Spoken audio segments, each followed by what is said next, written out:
Good evening, everyone. My name is Purvaja Modak, and I'm a research fellow for international relations, geoeconomics at CPPR, the Center for Public Policy Research.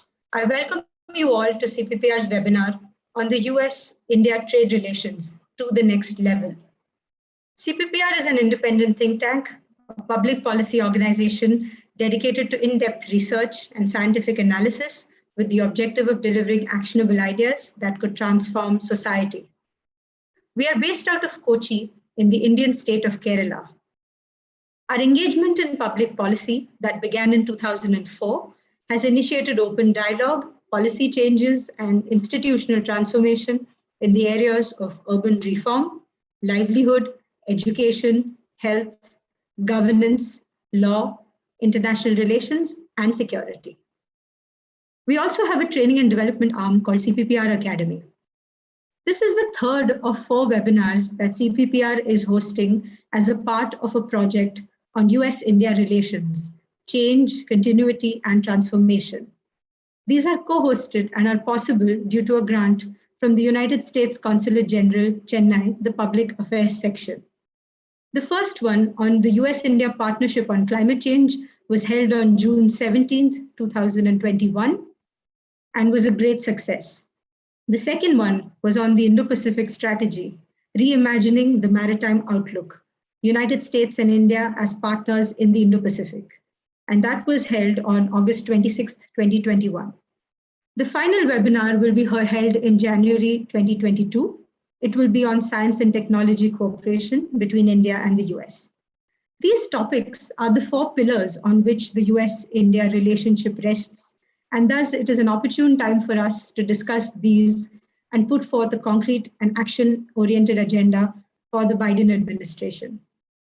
The Indo-American Chamber of Commerce are our partners for this webinar, and we also have academic partners like Rajagiri College of Social Sciences, the Department of Political Science, Kerala University, St. Anne's College for Women, Hyderabad, the Department of Commerce and Economics, St. Teresa's College, Kochi, Christ University, Bangalore, and the Department of Economics of Sacred Heart College, Kochi. You can find all the content related to this webinar series on our website, www.cppr.in, and on our social media accounts. If you would like to tweet about our webinar, please use hashtag US India Partners for Change and tag the Twitter handles @CPPR India and @US and Chennai on it. You can also tag our speakers on it. So before we begin our discussion on this fascinating topic, a warm welcome to all the participants who have logged in today from across the world. We look forward to engaging with you to enrich today's discussions. To put in your questions to our speakers, you can add them in the chat box below.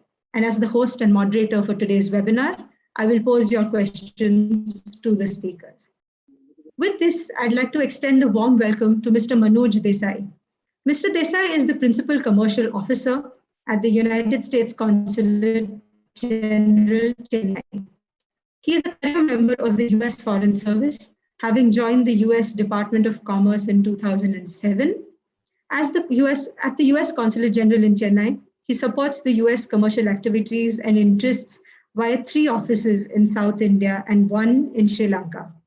He has previously served in Brazil, Burma, and Turkey, where he and his team received the Silver Medal, the 2nd highest honor award in the department. Prior to beginning his diplomatic career, he has worked as a principal consultant and program manager for Fortune 500 companies in the US, Latin America, and East Asia, implementing productivity initiatives through business process redesign, change management, and the strategic use of information technology. I welcome you, sir, and hand over the floor to you for your welcome remarks. Thank you so much, Purvaja, and what a pleasure to be here. Good evening, everyone, and good early morning to some of you who are coming in from the US virtually. You know, the US-India Trade Relations theme today is certainly an opportune one, as Purvaja mentioned, and it could not be more relevant today.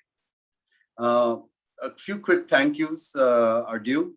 My thanks to Dr. Dhanuraj and his team at CPPR for organizing this timely event, and Dr. Manohar and his IACC team for promoting it. I look forward to hearing from our expert speakers, Professor Rupa Chanda and Mark Linskind, on what should be a thought-provoking and stimulating conversation on the commercial relationship between our two large democracies, which are closely connected by our people and our core values. I would like to thank both the speakers and, of course, our moderator, Purvaja, that you just heard from earlier. Our two countries' trade story is quite a compelling one. 30 years ago, India took a giant step towards liberalizing its economy. Before 1991, our bilateral trade had barely budged beyond a few $1 billion annually. But then the momentum kept building and building. And here we are with a bilateral goods and trade and services trade relationship worth more than $145 billion, which is as of 2019. Yet there are many that say that the trade relationship potential is much, much more. And I agree.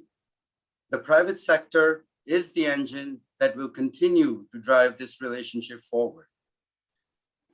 But we need the help of proven market liberalization and ease of business policies to support them.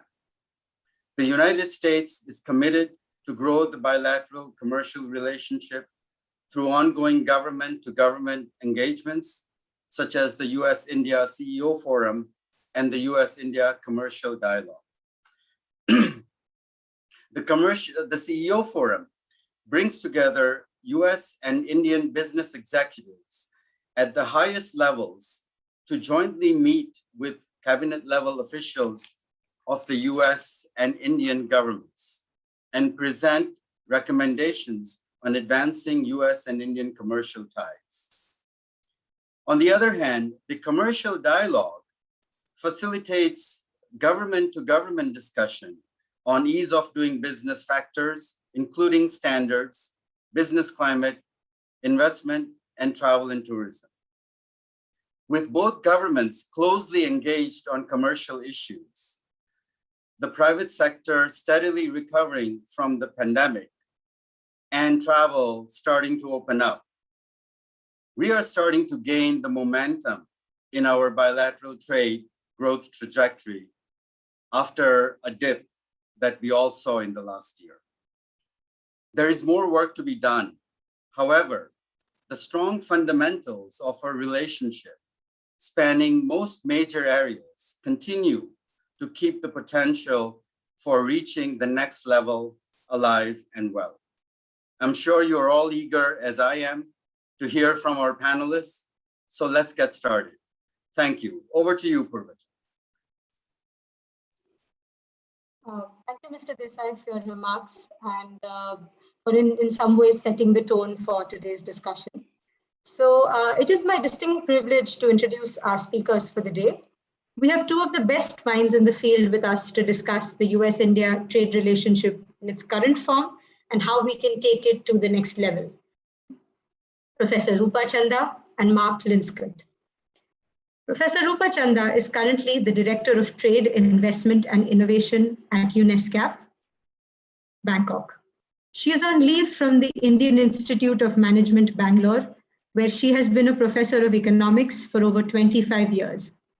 She has earlier worked as an economist at the IMF and has also briefly served as head UNESCAP Sub-Regional Office for South and Southwest Asia in New Delhi.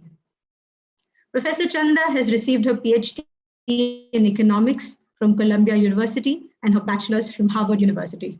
She teaches macroeconomics and international trade and has received teaching awards as well. Her research interests include the WTO, trade and services, regional integration, and migration. She has undertaken research and professional assignments for international and Indian organizations and has published extensively in the form of books, journal articles, book chapters, and reports. She is an active a professional research guide, reviewer, and a member of several expert committees. She was also a member of the WHO's Review Committee on the Functioning of the International Health Regulations 2015-16 and the WHO's Expert Advisory Group for International Recruitment of Health Personnel in 2019-2020. We welcome you, Professor Rupa, and I look forward to the discussions with you. Mark Linskind is a non-resident senior fellow with the Atlantic Council's South Asia Center and a senior advisor with the Asia Group, where he works closely with clients on trade and investment priorities across South Asia. Prior to joining the Atlantic Council, he was the Assistant U.S. Trade Representative, USTR, for South and Central Asian Affairs. In this position, he was responsible for the development of trade policy with the countries comprising South and Central Asia, including Bangladesh, Bhutan, India, Iran, Kazakhstan, Kyrgyzstan, Maldives, Nepal, Pakistan, Sri Lanka, Tajikistan, Turkmenistan, and Uzbekistan. He has led efforts in bilateral trade policy forums with India and in the trade and investment framework agreements with Central Asia, Bangladesh, Maldives, Nepal, Pakistan, and Sri Lanka. His bio is very long, given all his accomplishments, but I'll still name a few more salient ones. He has also previously served as the Assistant U.S. Trade Representative to the WTO and Multilateral Affairs, with the responsibility of coordinating U.S. trade policies in the WTO. His team was responsible for negotiating and implementing WTO accessions and the TFA, the Trade Facilitation Agreement, and regionally in the Trans-Pacific Partnership and Transatlantic Trade and Investment Partnership, TPP and TTIP, on custom matters, government procurement, subsidies, and the list is long. He also represented the United States in trade meetings of the G20 and the OECD. He has also worked in the Office of the WTO and Multilateral Affairs in USTR Washington, where he concluded the Uruguay Round Government Procurement Agreement as the lead US negotiator and was responsible for preparations for the entry into force of the WTO. It's my warm welcome to you both, and it is my honor and privilege to host you both today and engage you both in a discussion. I speak on behalf of CPPR and also in my individual capacity when I say this. So here goes. The United States and India have shared interests in promoting global security, stability, and economic prosperity through trade, investment, and connectivity. The United States has supported India's emergence as a leading global power and a vital partner in its efforts to ensure that the Indo Pacific is a region of peace, stability, and prosperity. There are strong P2P ties between the two countries as well. The two countries host the 2+2 ministerial dialogue in Washington and New Delhi alternatively, led by the US Secretary of State and Defense and their Indian counterparts as well. There are more than 30 bilateral dialogues and working groups between the two countries, which span all aspects of human endeavor, from space and health cooperation to energy and high technology trade. Some of these include the US India Counterterrorism Joint Working Group, the Strategic Energy Partnership, Cyber Dialogue, Civil Space and Working Group, Trade Policy Forum, Defense Policy Group, and many more. India and the United States also cooperate closely at multilateral organizations, including the UN, the G20, the IMF, World Bank, and WTO. The cornerstone of the US-India partnership remains their trade and commercial linkages. A shared bilateral goal has been the need to realize trade aspirations of around $50 billion. As Mr. Desai mentioned earlier, in 2019, the US goods and services trade with India totaled an estimated $146.1 billion, where exports were $58.6 billion and imports were $87.4 billion.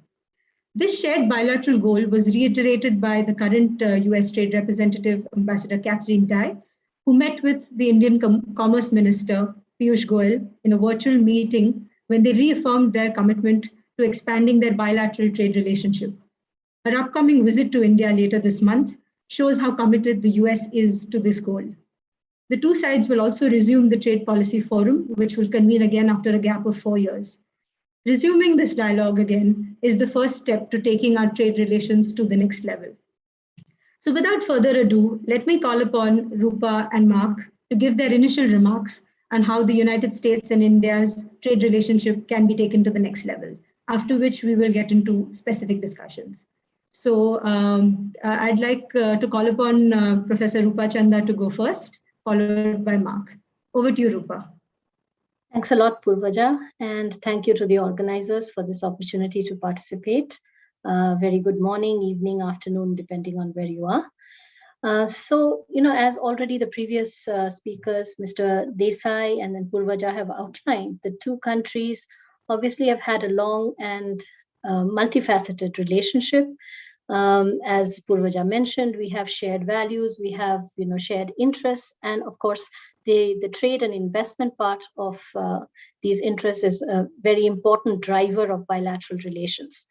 If we look at the tracks of engagement, there are multiple tracks, and of course, again, many dialogues, many working groups that are there. So there's a sort of body of work, or there's a set of discussions already underway for quite some time. However, the point that I'd really like to highlight in these opening remarks, and I think this was already mentioned by Mr. Desai, is that while there is a lot of potential in this relationship, the potential really hasn't been realized. I would say the bilateral trade and economic relations in general, there's underperformance. And the other point to really notice is that there's a lot of asymmetry in the relationship in terms of relative dependence of India and the US on each other. And I'd like to just highlight a few statistics to convey this asymmetry and the possibilities for maybe making this more balanced by diversifying and expanding relations. So as was mentioned, in 2019, the overall bilateral trade reached $149 billion from a mere $19 billion in 2000. So that looks like a huge increase. However, if one looks at the global landscape, where does U.S. India fit within this overall context? U.S. India trade only constitutes a mere 2% of total U.S. trade. So basically, the point to make is that while trade has grown, we're not so significant as a trading partner. The US was India's largest export destination, accounting for 17% of India's exports in 2019. It was the third largest source of goods imports. However, in contrast, India was the US's 10th largest source of imports, its 9th largest trading partner, and 13th largest export market, accounting for a very small percentage of US exports. So the point I'm trying to make is that while the US is important for India, both for sourcing imports and as an export market, the same is not true for the US. So strategically, we may be important, trade relations may be growing, investment is also growing from the US into India, but the reverse is more important, meaning the US is more important for us than is India in the landscape. Bilateral trade with India is only about 3% of US world trade. So the numbers have quintupled in value terms over the last 2 decades, but they fare very poorly when you compare with trade figures with other developing economies. So if you take the current rate of growth of 8.5% per year between 2009 to 19, US-India trade would reach $358 billion by the end of 2030. That would fall short of the sort of bilateral goal that we have set for attaining a bilateral trade value of around 500. And also, if we compare with the US trade with Asian peers, such as Korea and Vietnam, the gap is even more clear. The level of goods traded between the US and Korea is nearly 1.5 times larger than between the US and India, though Korea's GDP is roughly 40% smaller than India's. Similarly, Vietnam, which started with a much lower base in bilateral trade, its trade with the US is 84% that of India's, whereas India's GDP is 10 times larger than that of Vietnam. China, of course, is a very different league. So clearly the point I would like to make is relative to the size of India's economy and potential, the trade relationship seems to have underperformed vis-a-vis the US. In terms of the trade basket also, if we look, it's dominated by goods historically, but we do notice a shift towards services. The share of services has been growing from about 25% in 2000 to 40% in recent years. That's really because of the dominance of IT-enabled services in the trade basket. But here too, the relationship could be more balanced. India was the US's 7th largest services trading partner in 2018, accounting for about 4% of total US services trade. But this is half or even less than the share of other countries such as the UK and Canada.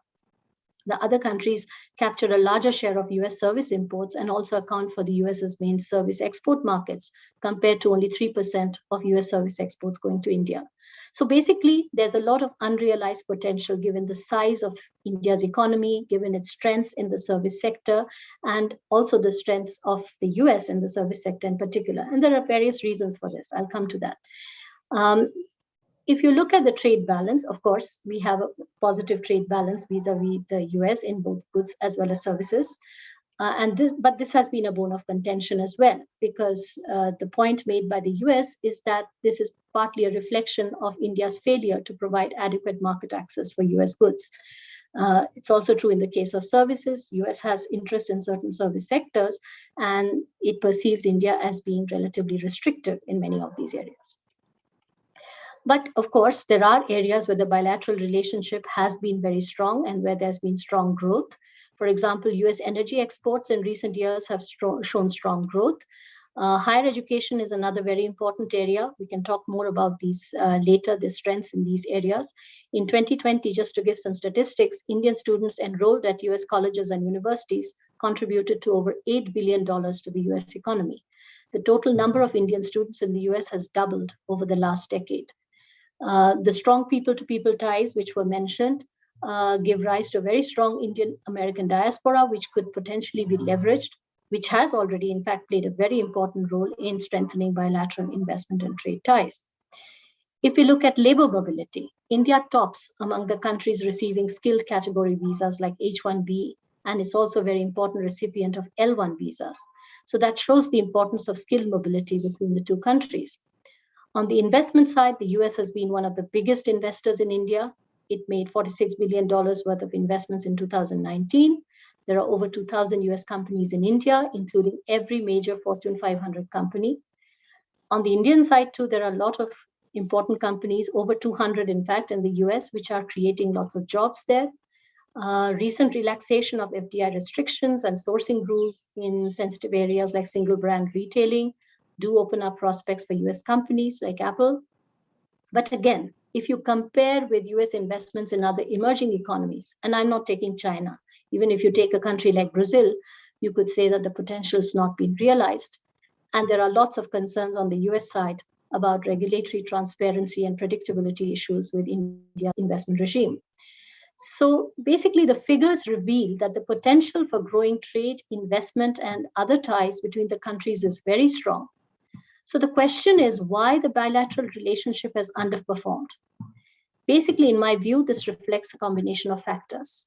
It reflects long-standing differences on a very large list of issues, such as NTBs, that was mentioned, sanitary and phytosanitary standards, technical barriers to trade, differences over agricultural support programs, price controls on medical devices, curbs on imports of dairy products in India, ad hoc tariff hikes and frictions over trade preferences in recent years, sensitivities around temporary visas and arrangements to facilitate the movement of Indian skilled workers. I can go in length on these issues later. And of course, many sensitive emerging areas like e-commerce, data protection, and barriers to US firms in India due to limits on foreign ownership, local sourcing, and presence requirements, restrictions on access to technology and defense equipment. The list is really very long. So the point is the potential is strong, but lots and lots of sensitive and contentious issues on both sides. The two countries also have opposing stances on major issues that are up for discussion at the WTO, making bilateral engagement on these matters also difficult. Further, lack of structured bilateral trade agreements or consultative forums between the two hinders progress in resolving some of these issues and makes it difficult to realize the potential. I'll get into these differences and issues later. I'm sure we'll have time for further discussion. But just to summarize, the US-India relationship does hold a lot of promise.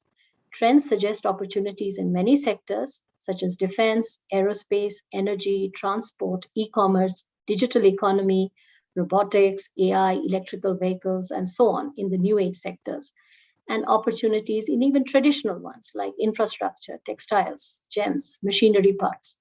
There are also bright prospects in services and for leveraging people-to-people relations and cooperation in areas like healthcare, education, science, and technology. The main issue I see is to identify the low-hanging fruits that can yield quick benefits so that bilateral discussions can be reinvigorated.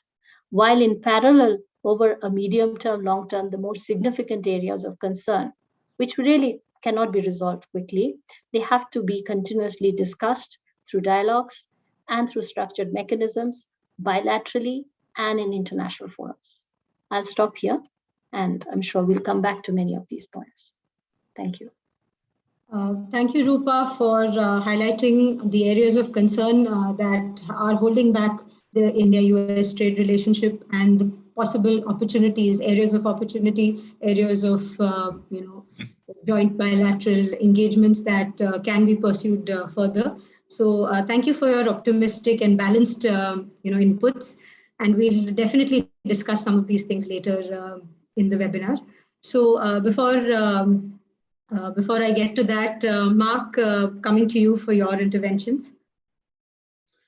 Well, thank you, Purvaja, and it's a great pleasure to be here. I really appreciate the efforts by CPPR and the U.S. Consulate General in Chennai in organizing this, and it's great to have heard comments from Manoj Desai and Professor Chanda. The disadvantage being that the previous speakers have essentially laid out all that I have to present.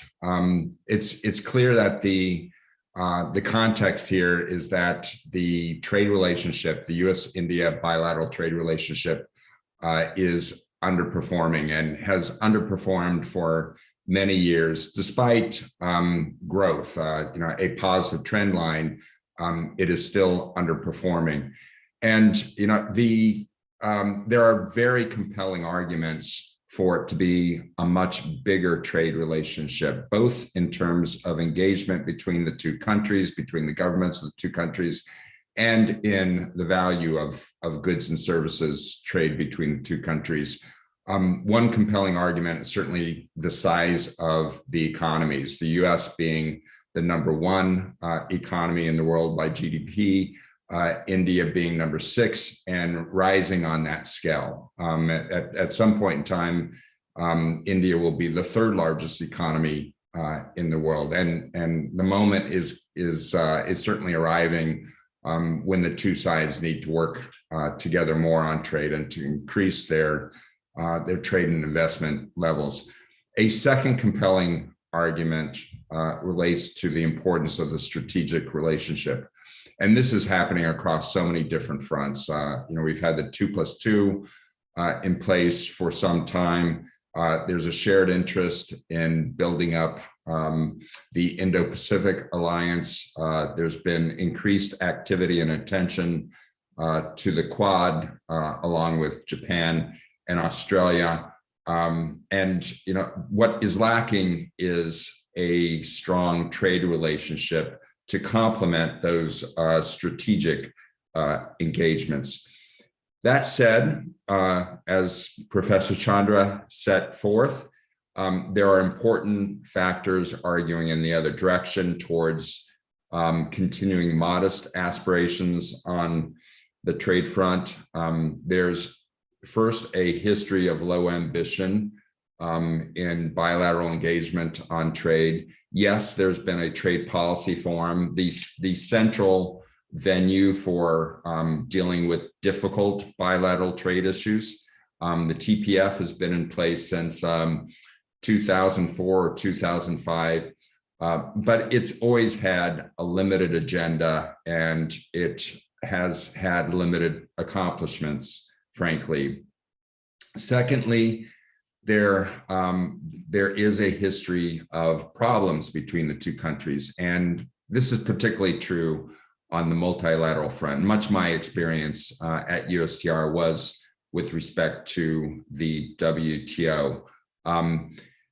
Just to be very frank, historically, the two countries have generally been arch enemies in the WTO. They have not seen eye to eye. Their alliances are very different. Their perspectives on multilateral trade issues very different. There have been moments of high drama I've lived through some of those. In 2013 in Bali at the WTO's 9th Ministerial Conference, I was with the USTR, Ambassador Mike Froman, and our ambassador in Geneva, Michael Punk, when we had a showdown over the trade facilitation agreement and public stockholding. 2 sleepless nights with the expectations of every other country in the WTO that it was up to the United States and India to solve the problem. So, that's just one example of the challenges that we've confronted on the multilateral front. And we have a next ministerial conference, MC12, scheduled in a few weeks, and likelihood of some differences of views between the United States and India at that ministerial conference.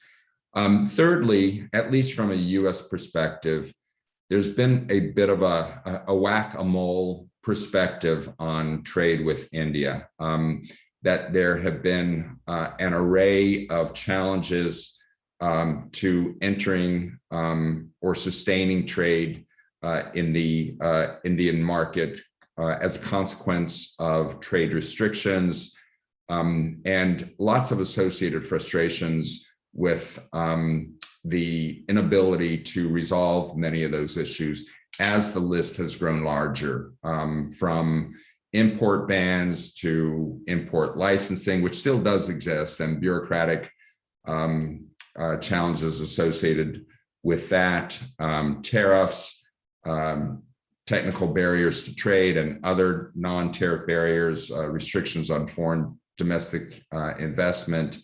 So you name it, the list is very large. Now we have a Biden administration with its trade policy, and frankly, that trade policy looks very much like the Trump trade policy in terms of many of its essentials. It's very much an America first trade policy. And this is not so new. I mean, every American administration, like the administration in virtually every country, is very concerned with its own trade interests. But it's very explicitly so as part of this administration, just like it was during the Trump administration. There's also an inclination, certainly a comfort level with trade protectionism in the Biden administration. And this has been accelerated by the circumstances surrounding COVID, concerns with China, a lot of emphasis on security of supply chains, but a very nationalistic perspective on security of supply chains. Thirdly, like the Trump administration, there is a preoccupation with labor interests. There have been very frequent references to a worker-centric trade policy. And this is really a blue-collar focus. It's less so agriculture and services workers. It's very much blue-collar. And that was definitely a dynamic in the Trump administration as well.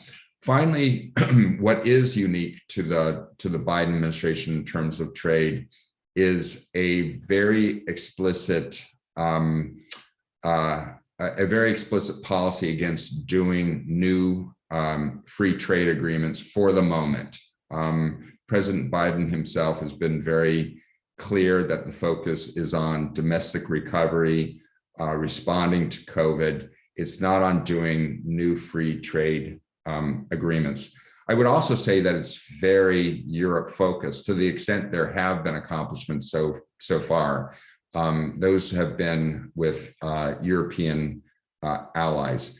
So where do things stand now in terms of the bilateral India-US relationship? On the positive side, there is re-engagement. There's a lot of work going on behind the scenes, and a first serious exchange related to the restarting of the Trade Policy Forum, the TPF, is occurring in just under 2 weeks.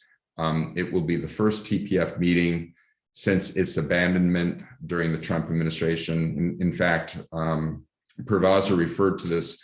The last TPF was 4 years ago, just over 4 years ago. In fact, I was the assistant USTR at that time. I sat next to Robert Lighthizer, the USTR at that time, for that last TPF. And it was very low ambition. Frankly, Ambassador Lighthizer was not a big fan of the TPF. He didn't like joint statements. And there were no more TPFs after that, a real focus instead on negotiating a bilateral trade deal as part of the GSP review, the review of preferences for India under the generalized system of preferences. So the reality check at this point in time, it's positive with a TPF just 2 weeks away. That said, there are potentially slim pickings for that, that meeting in terms of very concrete outcomes. A big factor is that the United States does not have the ability to offer a reinstatement of India's GSP benefits at this point in time. And that's because the program has been suspended. The authorizing legislation for GSP expired at the end of last year. The Congress has yet to renew that legislation. So the program is not currently in place, and consequently, USTR is not in a position to provide an ironclad commitment to reinstate India's benefits under the GSP program. So the United States has had to walk back its ability to make an offer in that area, and India, understandably, will proceed transactionally in terms of what it is willing to offer when it is not in a position to obtain GSP at this point in time. The most likely outcomes, I think, are on agriculture. Hopefully there will be outcomes. There's been very important work on certain agriculture issues. Ideally, there can be some results there. There is the possibility of some achievements on intellectual property rights, very much low-hanging fruit, but it's clear that India is increasingly understanding the importance of IP with respect to promoting innovation in India. Ideally, there could be a result on medical devices. We should not expect much on the digital front. And this is where the two countries really need to work together. They've been moving in different directions for some years on digital trade policies, whether it's data localization or treatment of personal data, transborder data, transmission. These are all issues that are just not being addressed by the two sides, and it's an important moment for the two sides to work together on those issues. I will conclude with a bigger vision, what I think really needs to be done to ensure that there's the right kind of focus on the bilateral trade relationship, that the necessary resources are being devoted. And that is to have a joint vision for a much more substantial trade relationship, for a future relationship that could be comprehensive, could build towards being comprehensive over time, and could even eventually involve the negotiation of a free trade agreement. It's clear that the Biden administration for the moment is not doing new FTAs, but that does not mean that it can't do smaller agreements. For example, many of the components that were part of efforts to do a Trump era trade agreement could be accomplished under the Biden administration, a smaller kind of agreement. And that kind of agreement could provide confidence towards doing more comprehensive work and exploring the possibility of a free trade agreement. So, at this point in time, ironically, both sides are, very committed to working together in the Indo Pacific, yet neither is part of the significant regional agreements in the Indo Pacific area, whether it's the CPTPP or RCEP. Again, it argues for the two sides to work together bilaterally to devote the time and effort to build up that relationship. I look forward to the discussion on this. Thank you so much, Mark. I think, thank you for putting forth the bigger picture. And that's exactly what the objective of this webinar is, to look for ideas on how that bigger picture can be realized. So you both spoke of, the irritants as, most people who write on the India-US trade policy, they call it the irritants or the areas of strength or areas of opportunity between the two countries. So, we'll delve directly into that. And, this question comes to both of you. What are the possible irritants, as you've highlighted some of them, that are stopping or hampering the realization of the shared goals that we have on trade? Can you elaborate a little bit on some of them and maybe how they can be, consensus can be reached, maybe at the upcoming MC12 or, when Ambassador Tai visits India later this month? The areas of opportunity or strengths also, what are they and how can they be realized? So maybe Rupa, you can go first, after which I will call upon Mark to answer the same question. So over to you, Rupa. Sure. So let me kind of talk about the services side, because this is a sector where there are strengths and lots of interest on both sides. As we've seen the growth in the Indo-US relationship in IT-enabled services, computer and information in particular, and then you have a variety of professional services. There are lots of opportunities there. Both have complementary strengths in this area. Then, of course, there's the FDI relationship between the US and India in a variety of services, whether it's energy or distribution services, transport, etc. But lots of problematic things even in exploiting these opportunities. So, for instance, if you look at three particular things, I would say on the services front, where I think the scope to grow bilateral trade is quite large. One is movement of natural persons and all the related issues of visas, social security taxes, recognition. That is one. The second, which Mark mentioned, digital services and the entire gamut of issues relating to data protection, localization, cybersecurity, interoperability standards, etc. And the third, I would say, in services would be sensitivities around FDI policies, especially India's policies in certain sectors. So prospects to improving relations in the service sector, for instance, will very much depend on resolving some of these key issues.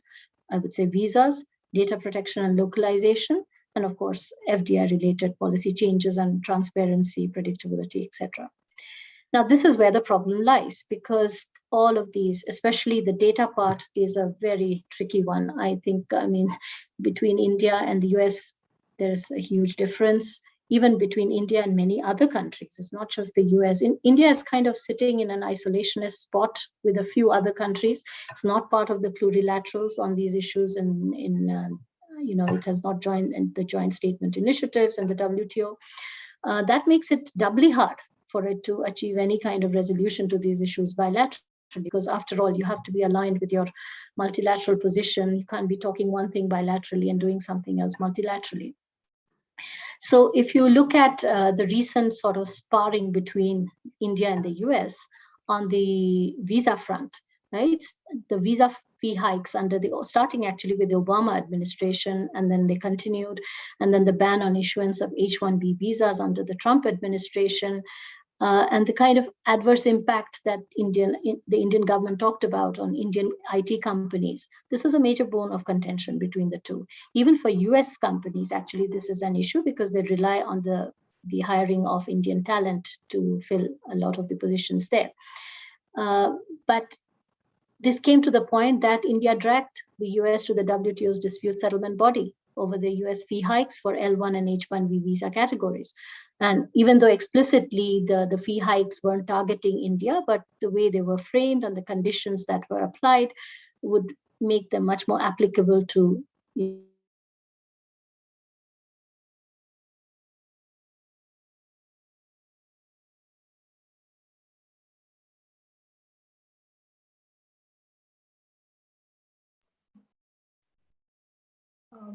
I think there seems to be some technical issue. We seem to have lost Rupa. So, Immigration regulations. Yeah. You can hear her now. Sorry, Rupa, we lost you for the last 10 seconds, but you can continue. Yeah. So what I was saying is that, the fact that India raised this issue in the multilateral trading system sends a very strong signal that you can challenge a country's national regulations on immigration in a multilateral setting. Now, of course, we know that the WTO's dispute settlement mechanism is sort of defunct, and there are consultations going on. We don't know what's the status of these discussions. At least I do not know where this thing stands. But the point I'm trying to make is that here's an area where you have tremendous opportunity. There is bilateral interest on the part of the private sector on both sides, and yet we are kind of stuck with this these kinds of visa restrictions, the problems in even getting a social security, a totalization agreement between the two countries, right? So for instance, India has been able to sign agreements with other countries, with Germany, with Japan, to facilitate the mobility of skilled workers, but it's not been able to achieve that with the US, the contention being that there is no comparable sort of social security contribution system in India. Now, are these things that actually need to be kind of driven further in the bilateral dialogues? Because I think if India has been able to achieve this with other countries, why not go the next step and try for totalization, right? So visas, I'm less optimistic about. Yes, we've seen that the Biden administration has come and rolled back some of the, the bans on issuance, etc., and it's much more committed to facilitating mobility. But I still think that it's going to be difficult to address those issues. The one on data protection, this I really have strong doubts about, because I think bilaterally we're just at two other ends.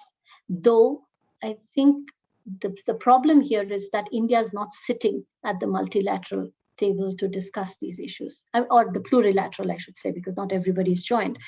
Unless you sit at the negotiating table and try to shape the negotiations, put your point of view across, being an ostrich is not really going to help. It doesn't mean that you have to give up on your stand. So this is where I think maybe it won't come directly. It will come from engagement in these plurilateral discussions. That's what India needs to do. Same thing on e-commerce.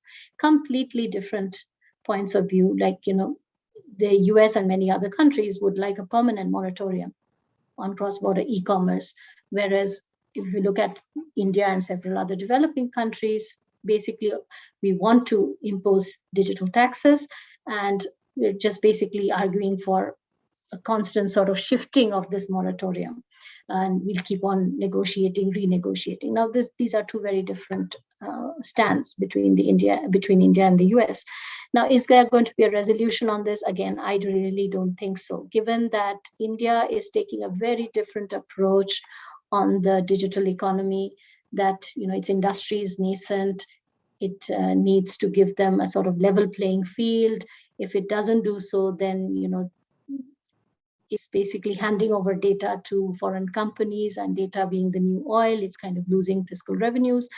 It could encourage anti-competitive practices by the big players. So there are so many other concerns there, and part of the problem is that our own legislation is not in place. There's still bills. So we really don't even have the experience of dealing with these issues through proper enacted legislation. So, I think that there are lots of opportunities, but unfortunately, even in a sector like services, where we see these opportunities so clearly, some of the issues are so contentious. And I think unless India first sits internationally with other countries and tries to shape the dialogue, getting to something bilaterally may be very difficult, especially with a major country like the US.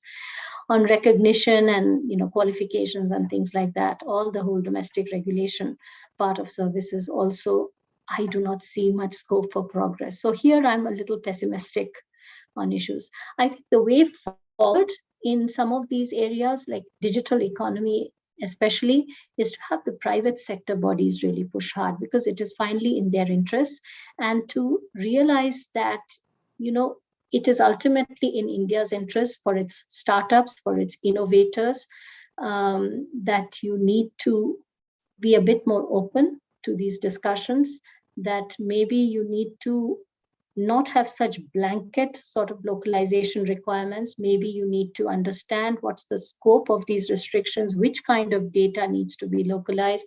I think a much more granular discussion is required. We've kind of approached it very broadly protectionist, but I think in our own long-term interests, and here I would really think that India's probably not taken the right approach on these issues, on e-commerce or on digital trade. I'll stop here.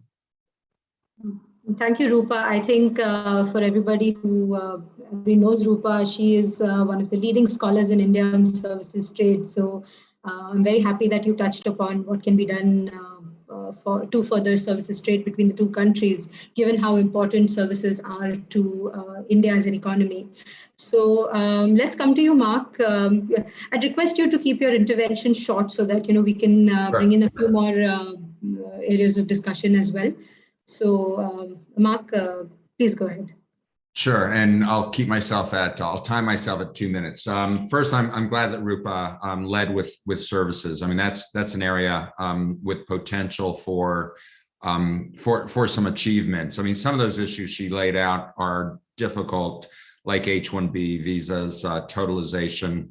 But work can proceed, and for example, on H-1B, I understand that the Indian side just wants to make sure things don't get any worse. And, I see no reason why the Biden administration could not agree to that. I mean, to have a standstill, look for a rollback in terms of restrictions that were imposed during the Trump administration.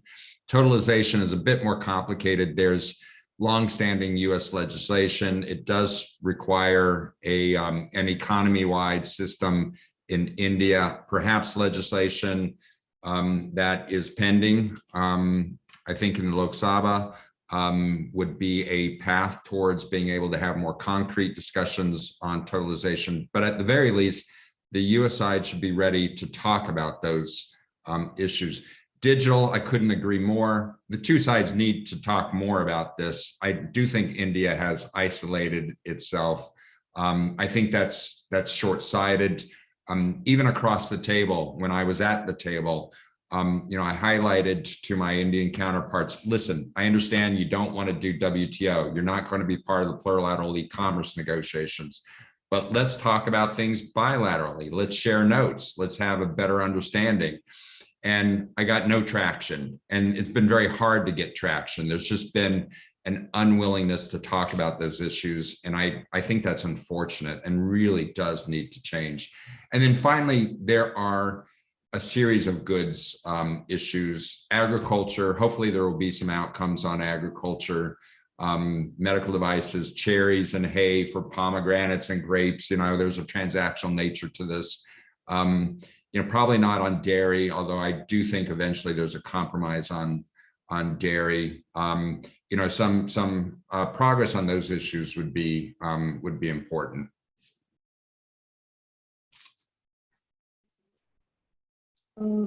Okay, Mark, that was crisp but to the point, and exactly what we need to highlight to our policymakers. So thank you for that.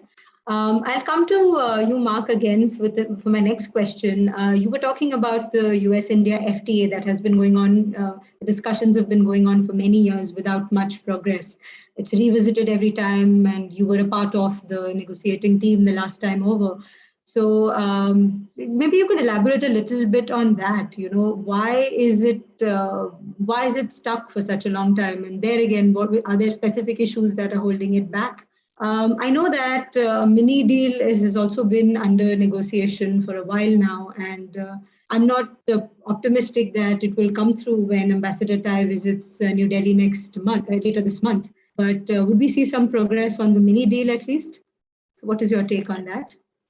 Yeah, well, first of all, there's never been a free trade agreement negotiation between the United States and India, and the United States has legislation for FTAs. Currently, does not have trade promotion authority, which would provide authority to do FTAs. So there's never been an FTA negotiation between the United States and India. It's not like the situation with the European Union. And it's really just a question of, in the future, might the two sides consider an FTA. And I think they should eventually consider an FTA. What has been negotiated are more discrete, a series of more discrete outcomes. There was the negotiation during the Trump administration. I was the U.S. lead negotiator on that. At the start of that, it was prompted by a GSP review. It was goods focused. It really didn't involve services. And it was on items like pricing for medical devices, access for dairy. There were negotiations on some of these specific agriculture issues. At one point in time, the ICT tariffs were under negotiation. There was a deal that was on the table and could have been concluded during the Trump administration. I frankly lay the blame at the feet of the Trump administration. They did not seize the opportunity. I think the president thought it was not big enough, which I don't understand. It was not even a mini deal. It was a significant deal that could have been concluded. Hopefully now some of those components of what was being negotiated during the Trump administration can be brought to the finish line at this TPF or in the next year or so, whether it's issues on agriculture, and the electronic payment services has been under negotiation in terms of non-discrimination. It'd be ideal to reach some outcomes on those agreements, on those areas, build confidence, get points on the board, and really create the circumstances in which negotiation of an FTA would make lots of sense.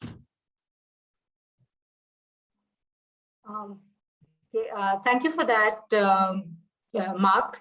I think when I asked you this question, I meant that scholars have been writing on whether this agreement should happen or not. I believe the negotiations never took place, but there is a lot of literature, there's a lot of work, research on if there is an FTA, what should it entail. So I'll come to you now, Rupa.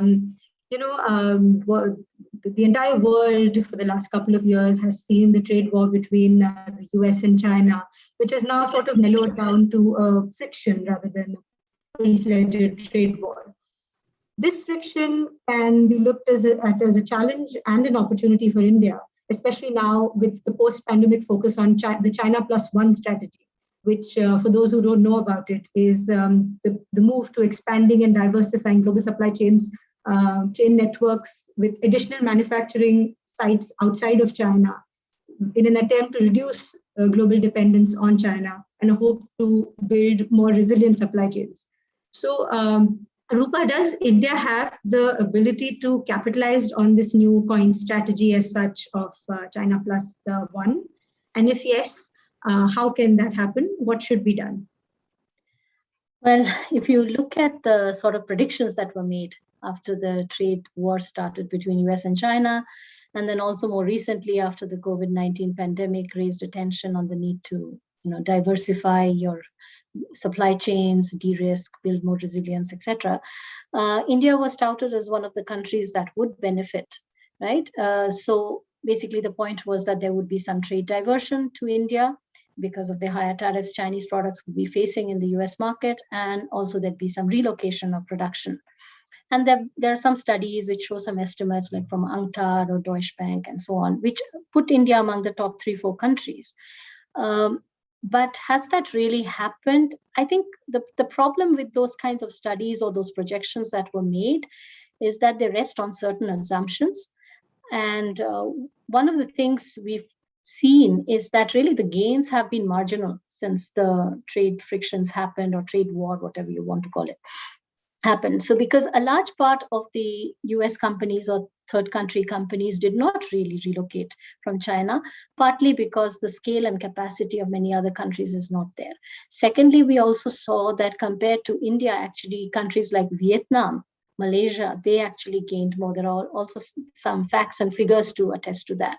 Of course, there are some examples like Taiwan's Foxconn moving into India to manufacture, etc. So the problem, in my own view, yes, India should be in that position to take advantage, but India is not having the capacity to take advantage. This is my honest view about the thing, because we really have problems. We have various challenges with our manufacturing sector. Everyone's quite aware of them. I don't want to go into great detail. And so our ability to benefit from Sino-US trade tensions, given that we are not very well linked up with the regional value chains in Asia, we're not part of major global value chains, we're not part of any major mega regionals, all of this actually kind of puts us at a disadvantage.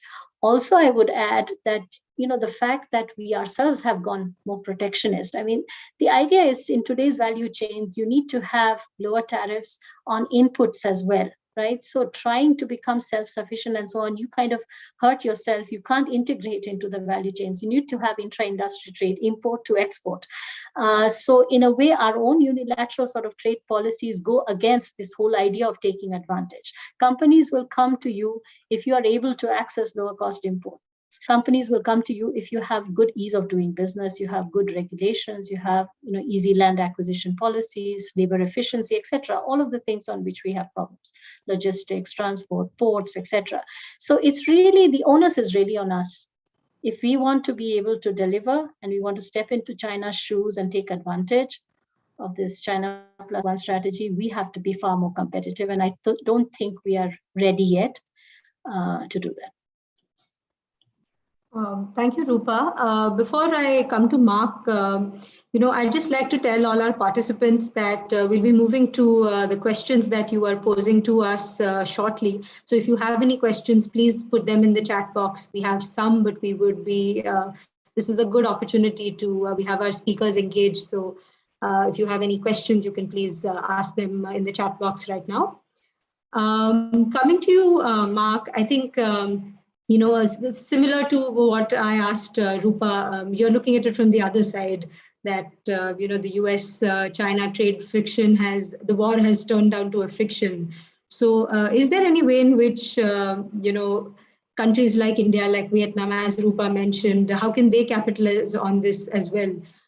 She said that India has, reached the game pretty late, whereas some the other countries took on all the manufacturing capacity that could have diversified away from China, whatever little did. So could you like to give us your take on that? Sure. And I'll start by noting I couldn't agree with Rupa more in terms of creating the circumstances on the ground that will incentivize investment to take advantage of the tension between the United States and China on trade. Going back to our opening comments and a comment from Manoj about U.S. companies being interested in investing in India. That's the case. This market is so huge, so important. U.S. companies will always want to invest in India. It's just too important to miss those opportunities. But that said, in terms of shifting of supply chains, doing more manufacturing, what in fact can disincentivize them are the challenges on the ground, the difficulties with ease of doing business, tariffs. We've seen, I think, in virtually every budget that's been issued since 2014, tariff increases, which was unprecedented. Prior to that, budgets normally would contain tariff decreases. In fact, there have been tariff increases. And as Rupa points out, that can involve inputs, and that's counterproductive. I think the value of India being a unique market, coupled with policies that create better incentives for investment, and that means getting dealing with bureaucratic problems, and land reform would be important. Licensing restrictions and that kind of thing would be very important to encourage that kind of investment. Trade restrictions aren't effective, and other countries have been benefiting. Vietnam, for example, and I think Rupa was pointing out some of those too. There are other countries that have benefited from the tensions between the United States and China. That's not yet occurred with respect to the Indian situation. Thank you, Mark.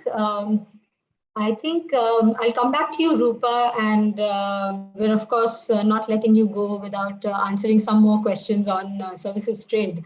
So one advantage that I have with having the two of you on my on this webinar today is the fact that you both have worked closely with the governments of the two countries. Mark, of course, as a part of the government, and Rupa as an advisor to the Indian government on certain issues. So Rupa, India had tabled a trade facilitation agreement and services at the WTO in 2016 with the objective to eliminate the at the border or behind the border barriers that restrict services trade. And you were one of the authors of the proposal, and you have extensively advised the Indian government on this. So this is one of the initiatives that India had chosen to champion at the WTO. As you both mentioned that, India has not been on the high table on many issues. So this is actually one issue where India decided to take up, the leadership role. So Rupa, I'd like to ask you, what kind of reception did our proposal get from the developed world and the US position on it in particular? And what is the status of that proposal at the WTO currently? Because, other than some documents and reviews available on the WTO website, it's quite a mystery for most of us. So we would like to hear from you, Rupa, on this, and possibly from Mark on what the US position was as well. So over to you, Rupa. Yeah. So on the TFS, I guess, part of the thing was to sort of give momentum to the services negotiations, which were practically dead around that time. And, propelled by the success of the TFA for goods, which India actually was initially opposed to for various reasons.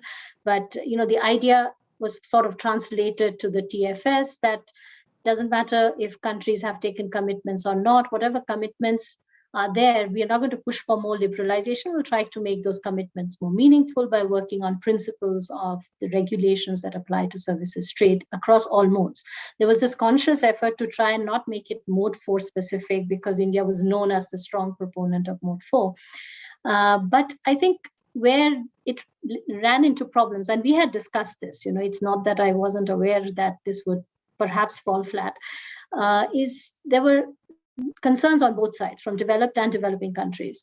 Developed countries like the US, EU, Australia, Canada, they were very skeptical. They felt that the provisions were really not ready for the discussion, and they were getting into new areas where we hadn't really thought through.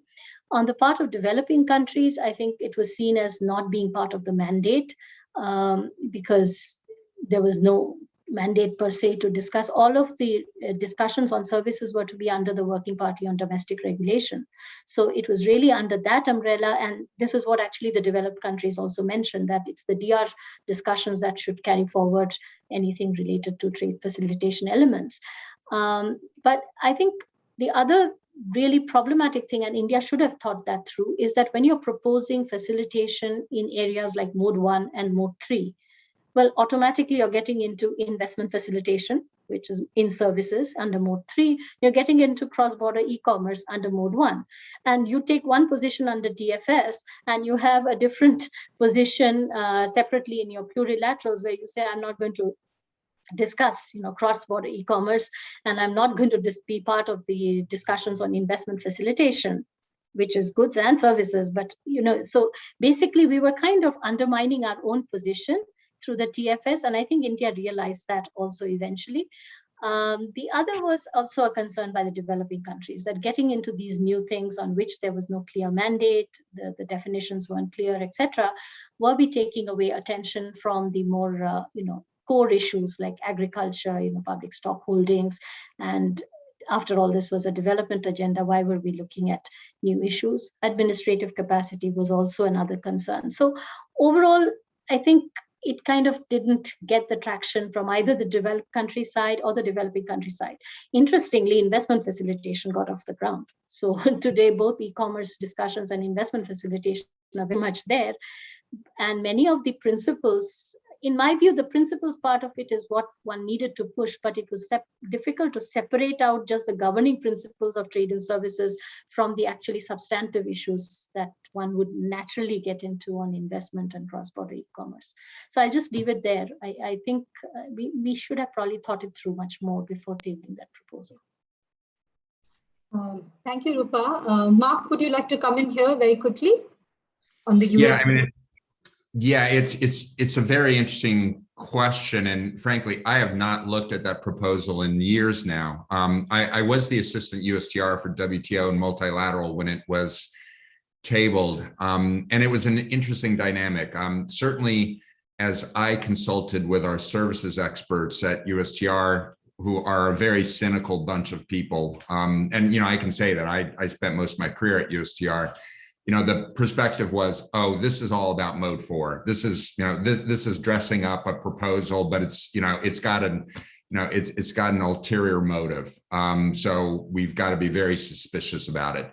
And it just didn't get traction. I frankly tried to press in terms of, there could be some interesting elements, but the response was just highly negative. And then, I think Rupa pointed out that, across the board, there were issues with various groupings of countries. And so it just did not get traction. It's unfortunate that too many developing countries were so stuck in the Doha mandate. In fact, when the Doha round was already dead, it is not like, it was like, it wasn't even on life support, it was dead.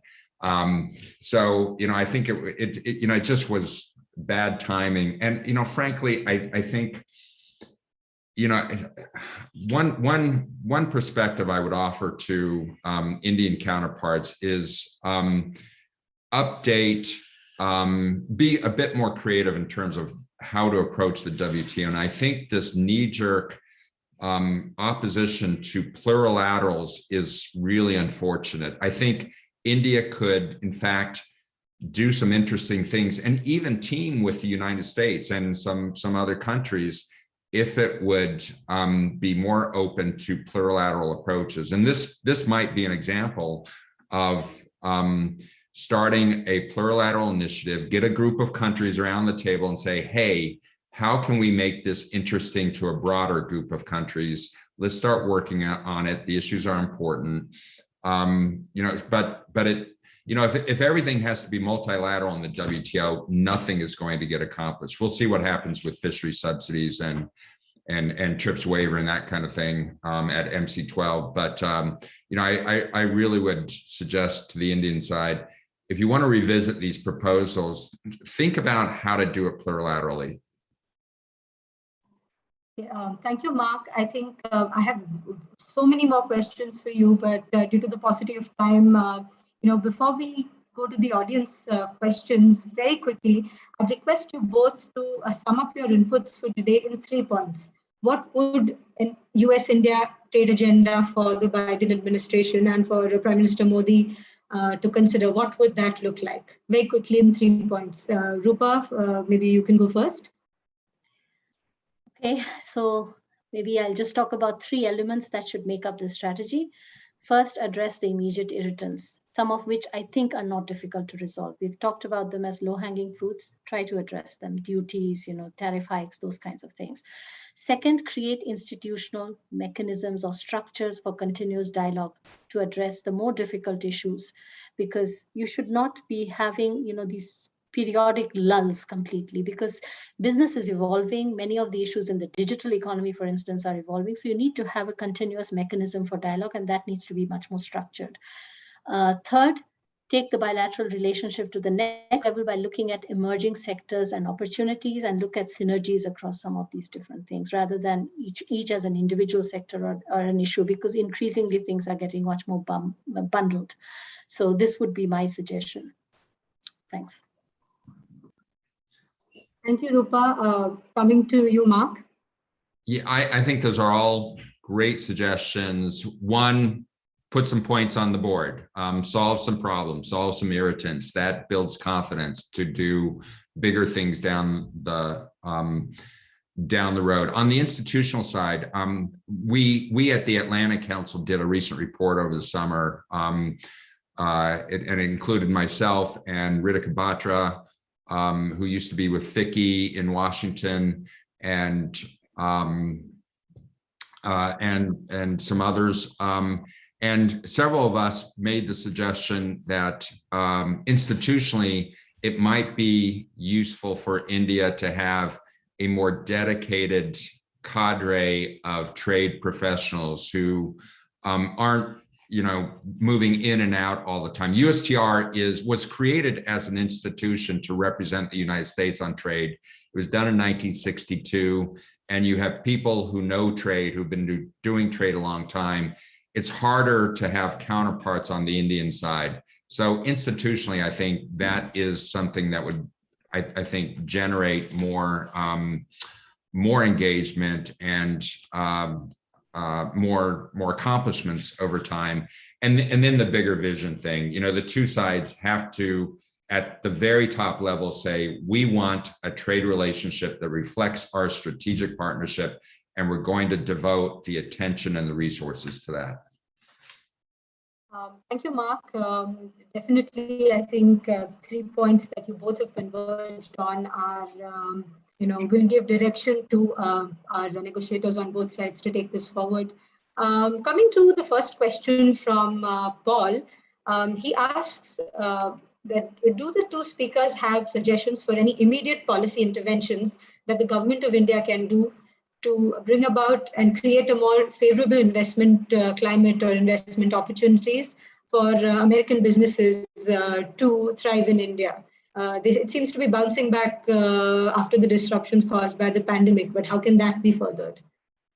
Very quickly, you both can go one after the other. Rupa? Well, I think one of the things we really need to get our house in order is stability of policies. There's just too much back and forth, especially on things like taxation. It's not just a problem for foreign investors, it's also a problem for domestic investors. So I think we need to look at the issue of taxation, predictability, and just staying, every budget to budget, we seem to be moving around tax policies. This is a no-no for any investor. So this is one I would focus on. The second is, of course, if we want to really get into large-scale sort of manufacturing and so on, frankly speaking, maybe the era of that kind of operations is not there anymore. Perhaps a country needs to have a different model. But land, this is something we really need to work on. Land acquisition and compensation policies. The problem is that all of these are very, very difficult to pass through Parliament. So this is the thing. Taxation policy, I think we can certainly address. That doesn't have to go through legislative sort of change, but land is the other one that I would really focus on. And just in general, just more regulatory transparency.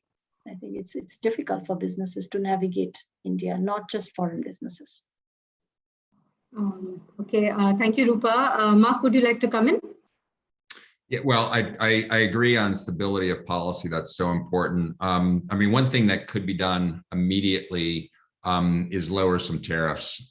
Use the next budget to lower some tariffs in a strategic way, in terms of inputs that can promote more manufacturing in India. It would lead to new goodwill between the two sides if that were to happen. It's pretty easy to do. So, that's one thing I would suggest. And before we start to close out, there's one question on sustainability, and I wonder if we might be able to address that as well.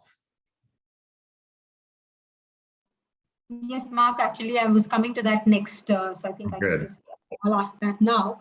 So a long-term vision for the India-US trade partnership ought to factor in sustainability of such agreements, especially in the light of the COP26 goals in addressing climate change challenges that the planet faces. So given the notably unequal contributions to global warming of the developed and developing world and the inverse relationship of the impact of climate change, is there a scope for a broader and more expansive definition of the trade partnership that goes beyond GDP and economic growth? And that expansiveness could possibly take multiple forms. So in the light of COP26 and the interlinkages between trade and climate, would you like to give us your thoughts on that?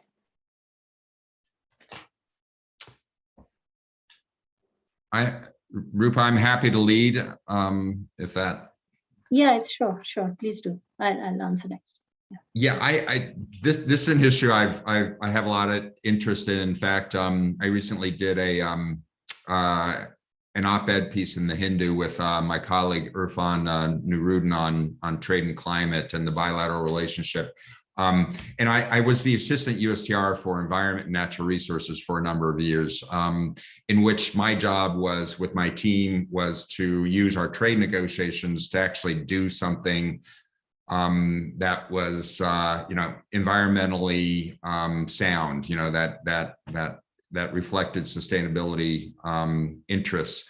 I think this is now with COP26 and the challenges being even more urgent, for the two sides to work together on those issues. I'm quite sure that Catherine Tai is going to be coming to Delhi with some ideas on this to expand the TPF out to some of these issues. It will be complicated because she'll also bring labor into the picture, which is an incredibly sensitive issue. So, they're going to have to try to find some compromise on how they can explore those issues going forward.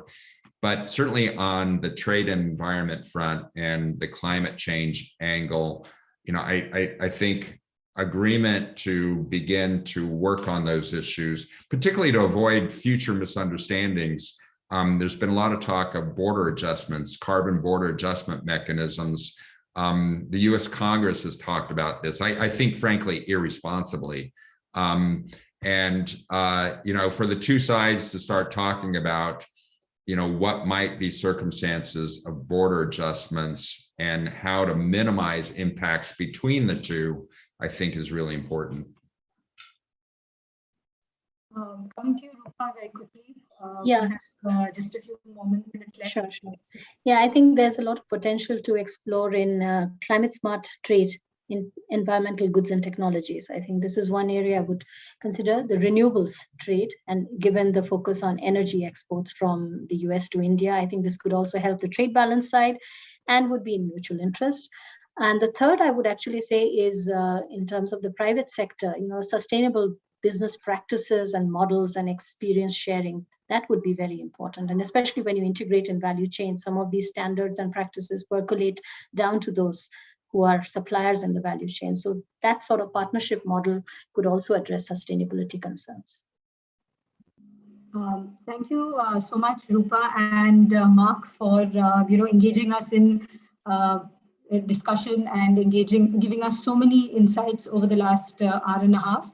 I'm sure we still have a lot of questions, and we will find some of the other way of getting your answers on those. So I'll be reaching out to you all, both of you, soon with those questions. Before we close, I'd like to hand over the floor to Dr. C. Manohar for his closing remarks. Dr. C. Manohar is the regional president of the Indo-American Chamber of Commerce, the South India Regional Council. He is an associate member of the Institute of Company Secretaries of India and has done extensive work on leadership, entrepreneurship, and development cooperation across different parts of the world. He has industry experience in mining and manufacturing, government advice to B schools, IIMs, and universities, and he has a long profile as well. He is the co-founder of parentof.com, Magna Consultants, and Career Gates Foundation, and has served on the boards of renowned B schools as well. He has served as the secretaries and the CEO of different federations of chambers of commerce and different Exim Bank advisory committees as well, and ASSOCHAM as well. He was the co-chairman of the ASSOCHAM National Council for Education. So, sir, and a big thank you to you and to Sujata Ravishankar from your team from the Indo-American Chamber of Commerce for partnering with us today. We appreciate your support and look forward to partnering with you on future events. And over to you, sir, for your closing remarks. Thank you, Purvaja. Thanks for this wonderful opportunity for the Chamber to associate with the CPPR. It's an opportunity. Also, we look forward. This is a great avenue to start our journey. And I'm so very happy that today we have heard Rupa and Mark. They've brought in certain value propositions, which one is, of course, the most of the information with the trade, the businessmen, the governments, the research organizations have been following. Yes, certainly there are these vital information and the data points that are available. But what is most intriguing and more important was that the analysis they really unfolded the opportunities and the challenges as well together. I must thank Rupa and Mark for doing it. Rupa, in fact, went into, because of her experience and also into her research as well as strategy formulation experience, came out with a lot of sector-specific and strategic initiatives that one can take. And Mark, on the other hand, much more strategic, deeper at the government-to-government level policy initiatives. All these things are very, very important. In fact, trade can transform the U.S.-India ties very, very strongly. The strategic relations, which is very, very important, that's most consequential in the 21st century. Because, if you really see, based on the points that have emerged and they've been brought up today, a couple of things that come to my mind that if you want to increase the value of U.S.-India bilateral trade relationship and also look at the cross-border investments and the see a continued sustained growth, but then the growth is little unstable as we noticed in the last couple of years. It's not, as you yourself said, that we have hardly reached that 500 billion kind of thing. We have a long way to go. So the 2 or 3 things that come to my mind is, firstly, if you want to really go on this strategic journey, firstly, let us set the stage. It's very, very important we set the stage in terms of strategy as well as trade goals. The goals have been set, but then we are not able to reach anywhere near that. So we have got to see that irritants to achievement, we have to remove them, and then there are roles on both sides. We have to do that. We have to understand that. So resolve those trade irritants, be it NTBs are much less these days, although the tariffs could be, we have seen that retaliatory tariffs sometimes come in the way to, it's on both sides. We have to look at it both for foreign investments and trade as such. So it's very, very important, particularly agriculture. If you take again, you see, India has been a importer of many things, even agri products like fruits, nuts, and dairy, which you mentioned also in your presentation, cotton and many other things, which are very, very important to the Western states like California or Washington State. We have some of our members who are doing business with US importing some of these things, and we do know the kind of possibilities and the scopes that is there. At the same time, India, be it in spices, rice, and essential oils, and many other things, great opportunities are there. Once we kind of iron out these kind of deficits or tariffs we have on these issues, it becomes very important. FTAs, of course, have been a question, long-standing question, be it irritants like India coming out of the regional comprehensive economic partnership or USA moving out of trans-Pacific partnership kind of movement. So currently, as you said, the WTO is possibly the most effective at this time, but if we can speed up this, resolving those issues will be definitely helpful, be it, reconsider the GSP treatment. Right now, what is happening because of the GSP, barrier, trade is going through other countries, other less developed countries, and because of the tariff advantages, but then that adds to the logistics cost, the transaction cost. So if we can have it, that kind of a direct transaction is beneficial to both the states. So the second priority should be tackle the priorities. We have, including what you mentioned about the digital trade, we got to focus on the data localization and e-commerce, and then certain issues of the climate change, green markets, and some of those things that we can do, including the labor issues, as we talked about in trade policies. So the most important market access restrictions that are there, if we can remove it, get into a regulatory environment, including the IPRs kind of things. For instance, Indian industry, pharma industry is very strong today, but the entire American market, there are issues of IPRs and kind of things. So the third thing very important is think long term. anything that we do short term is not going to benefit the countries, both the countries for that matter. So I am sure some of these things may get into the agenda when Catherine, Trade Representative Catherine, comes to India just 2 weeks from now. Some of these things may be taken up, and possibly as a chamber, we should push these things to happen. But when it comes to cooperation, there are two things. One is the G2G, the government to government. It will take its own time, very important, be it at the federal level and the apex level here in India, or at the state to state level. Today, we see some kind of a liberalization when it comes to trade matters. Even the states, within India, many states have got the representatives in the states in US, and the US states have representatives in many, cities in India. So that way, attempts are there to strengthen the relationship. There's a P2B, people to people relationship is very, very important. The visas are one very important thing, and I'm sure enough discussion is held there. That is one issue. B2B, but business to business level, irrespective of the macro environment, the micro environment, B2B, let us start working where we can continue and improve, expand our trade. That is very, very important. And I come to that point in a way what chamber is doing. That is the C2C, the chamber to chamber or community to community. If IACC to CPPR, if we can take up certain things, certain initiatives, there are a lot of learning we have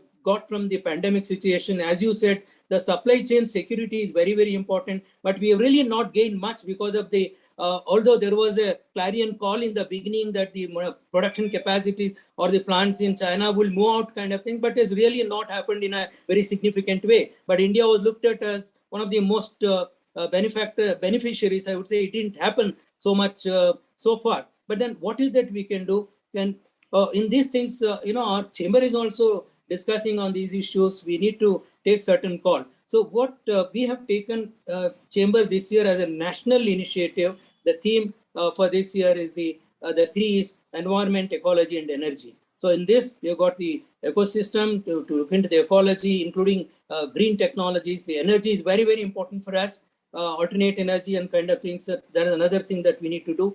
I'm sure in this audience, there are many members of IACC and there are non-members also. But what we have done in the chamber is we got some specific business strategy groups. So once you then there's a lot more scope for us to discuss the business possibilities and work out. Even at the one-to-one level, the business partnerships can happen. So that's another thing that we would like to. I would invite all those who are really interested, come into the chamber and let's work together with all the things. At the regional level, in fact, we have chosen certain areas like education, higher education. Rupa was mentioning about it. Education, then the energy, tourism, IT, cybersecurity. Some of these things are including, on technology, there's many things like AI and machine learning and all that. They're one part of the technology as said, but then we have lots and lots to do both at the regional level, national level, international level. So my request, my call is that let's work through the organizations together, have partnership, chamber to CPPR and similar organization. I would like to invite, in fact, there are certain initiatives which some states have taken, including Karnataka, where I come from.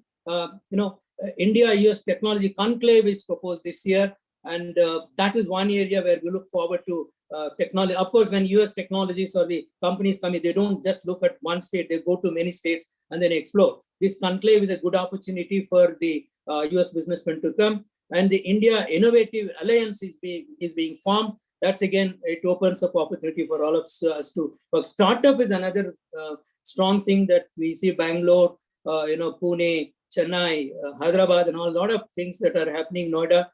So let's look at these are some of the opportunities. So I think Mark is about to leave now. I'll just conclude in a few seconds. Let's work through this business strategy groups. I must thank CPPR, Purvaja, for this wonderful opportunity. I thank also our speakers of the day for their wonderful contribution. Thank you very much from IACC and from my personal, as well. Thank you very, very much for this opportunity. So for your concluding remarks, and CPPR will be happy to explore ways in which we can do our bit to, further the India-US trade relationship in whatever way we can. So on that note, all that is left for me to do is to thank our speakers and our participants for such an engaging discussion. We had a sustained engagement of over 350 plus participants across the last 1.5 hours. So I thank you for your patience and for your interest in the subject. I'd also like to thank our co-hosts and partners, the U.S. Consulate General Chennai team for their support, Consul General Raven, and the Sheshadri, Mr. Manoj Desai, Biju Kumar, Chitra, Sujata, Susi Nirmala, and Deepthi. Also in absentia, Maulik Barkana, who was involved in the initial stages of this project. Thank you to the faculty and students of Rajagiri College of Social Sciences, the Department of Political Science, Kerala University, St. Anne's College for Women, Hyderabad, the Department of Commerce and Economics, St. Teresa's College, Kochi, Christ University, Bangalore, and the Department of Economics, Sacred Heart College, Kochi. A thank you to our organizing team at CPPR, Neetu, Joseph, Arvind, Abhijit, Rajesh, Shushti, Shaurya, Ashwati, Arun, Nisi, and everybody who was responsible for pulling today's event together, to Paul for the coordination and guidance, and to our chairman, Dr. Dhanuraj, for conceptualizing and guiding this project. You can find all the information related to this project and CPPR's research areas on our website, www.cppr.in, and on our social media accounts. With this, I'd like to close today's proceedings. We at the Center for Public Policy Research, CPPR, hope to see you again in January 2022 for the last webinar discussion of this series on science and technology cooperation between the US and India. Good evening and goodbye.